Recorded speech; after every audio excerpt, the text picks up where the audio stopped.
नमस्कार आप सबको। जैसा कि सीबीएसई ने अपना डिक्लेरेशन कर दिया है कि क्लास 9 और क्लास 11 के बच्चों का सेशन 2022 और 23 के लिए रजिस्ट्रेशन चालू होने जा रहा है 15 दिसंबर से। तो इस रजिस्ट्रेशन में कुछ ऐसी बातें हैं जो ख़ास बातें हैं आप लोगों को ध्यान में रखनी चाहिए, और ऐसी कौन कौन सी गलतियां हैं जो हमें नहीं करनी है, और ऐसे कौन कौन से इम्पोर्टेंट काम हैं जो हमें अब कर लेने चाहिए।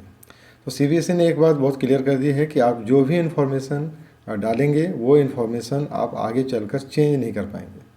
पहले हमारे पास सीबीएसई में एक सुविधा थी कि अगर मान लीजिए आपका नाम का स्पेलिंग गलत हो गया है या फिर आपके पेरेंट्स का नाम का स्पेलिंग गलत हो गया है तो आप उसको चेंज करवा सकते थे सीबीएसई के ऑफिस में जाकर।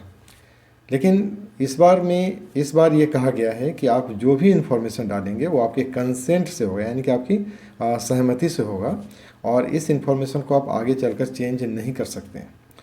तो ध्यान में रखना है कि आप जो भी इन्फॉर्मेशन डालेंगे वो इन्फॉर्मेशन आपका परमानेंट होगा और वो चेंज नहीं होगा। तो रजिस्ट्रेशन फॉर्म भरने के पहले क्लास 9 और क्लास 11 के जितने भी बच्चे हैं वो आप अभी से तैयारी कर लीजिए, क्योंकि ये 15 दिसंबर से शुरू होने जा रहा है और उसका लिंक जो है वो आपको सीबीएसई के साइट पर दिख जाएगा। लेकिन उसके पहले आपको क्या क्या तैयारी करनी है, तो सबसे पहला, अगर आप चाहते हैं, अगर आप अपना नाम चेंज करना चाह रहे हैं और अगर आप अपने पेरेंट्स के नाम के स्पेलिंग को अगर आप सुधारना चाहते हैं तो अभी समय है। आप एफिडेविट जो तुरंत आप तैयार करवा के रख लीजिए, एक एफिडेविट बनवाइए कोर्ट के थ्रू, एक नोटरी के थ्रू होता है ये। तो एक एफिडेविट तैयार करके रखिए, और साथ ही साथ जो आपको नाम रखना है, चेंज भी करना चाहते हैं तो ये समय है आपके पास कि आप अपने नाम को चेंज भी कर सकते हैं। तो इन सारी इन्फॉर्मेशन को आप अभी से ही कलेक्ट करना शुरू कीजिए और एफिडेविट करा के रखिए। और अगर मान लीजिए कि आपके डेट ऑफ बर्थ में, चूँकि डेट ऑफ बर्थ जो होता है वो अगर आप एडमिशन के समय में जो देते हैं वो आपका परमानेंट रहता है, लेकिन अगर मान लीजिए कि डेट ऑफ बर्थ में कुछ इस तरह का टेक्निकल इश्यूज़ है जो कि बोर्ड एग्ज़ाम में बैठने के लिए बहुत ज़रूरी होता है, तो आप उस पर भी ध्यान दे सकते हैं, फोकस कर सकते हैं और वो ध्यान में ला सकते हैं।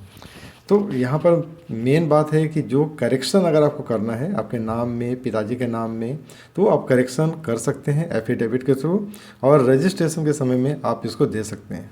दूसरा सबसे इम्पॉर्टेंट चीज़ है आधार नंबर। अगर आपका आधार नंबर नहीं बना हुआ है, आधार कार्ड नहीं बना है, तो आप आधार कार्ड बनवा लीजिए और आधार कार्ड से आप अपने मोबाइल नंबर को रजिस्टर करवा लीजिए, लिंक करवा लीजिए। अगर ये लिंक नहीं होगा तो आगे चल कर के आपको बहुत दिक्कत होगा। तो ये दूसरा काम है आपके पास कि आप अपने आधार नंबर को, आधार एड्रेस को और आधार के साथ में मोबाइल नंबर जो आपका रजिस्टर है उसको आप अप टू डेट करवा कर रख लें।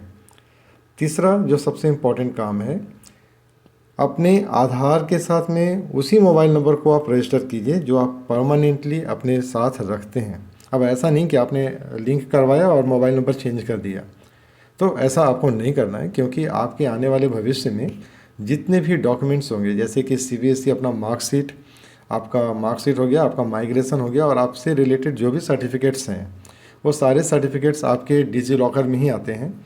इसलिए आपको डिजी लॉकर अकाउंट के बारे में भी जानकारी होना चाहिए कि ये डिजी लॉकर जो होता है वो आपके आधार नंबर से ही खुलता है और आपके रजिस्टर्ड मोबाइल से खुलता है। तो ये दोनों आपका परमानेंट होना चाहिए, ये बदलना नहीं चाहिए। तो ये तीसरा सबसे इम्पॉर्टेंट चीज़ है। चौथा, डिजी लॉकर के बारे में आप जान लीजिए, digillocker.gov.in, इस पर जाकर आप अपना डिजी लॉकर बना के रखें, जिससे कि जब आपका रिज़ल्ट निकलेगा तो उस वक्त आपको जो रिज़ल्ट है वो इमीडिएट आपके डिजी लॉकर में चला जाए। तो डिजी लॉकर एक ऐसी सुविधा है सरकार की तरफ से जिसमें आपके सभी सरकारी दस्तावेज़ आपको डिजिटल फॉर्मेट में मिल जाएंगे, जिसको कि आप कहीं भी दिखाकर आप अपना काम कर सकते हैं। तो ये चार सबसे इम्पॉर्टेंट चीज़ है। सबसे पहला तो आप अपने नाम, अपने पिताजी का नाम, अपनी माँ का नाम, इनकी स्पेलिंग अगर मिस्टेक है तो आप उसको सुधार लें। उसके लिए आप अभी से एफिडेविट बनवा कर रेडी रखें। दूसरा, आप अपने आधार कार्ड को, उसमें जो भी विसंगतियाँ हैं, जो भी उसमें मिस्टेक्स हैं, उसको आप करेक्ट करवा लीजिए। तीसरा है कि आप अपने आधार से मोबाइल नंबर को लिंक करवा लें और उस मोबाइल नंबर को हमेशा यूज़ करें, उसको बदलने की ज़रूरत नहीं है। तीसरा सबसे इम्पॉर्टेंट काम है कि आप उस आधार नंबर के आधार पर आप अपना डिजी लॉकर अकाउंट भी खोल कर रख लें, जिससे कि आपको कभी भी डॉक्यूमेंट की ज़रूरत हो तो आप उसको खोल सकते हैं और उसको आप डाउनलोड कर सकते हैं। तो रजिस्ट्रेशन शुरू होने जा रहा है सीबीएसई के क्लास 9 और 11 के लिए, बच्चों के लिए, जो कि आपका 2022 और 23 में एग्जामिनेशन में बैठेंगे।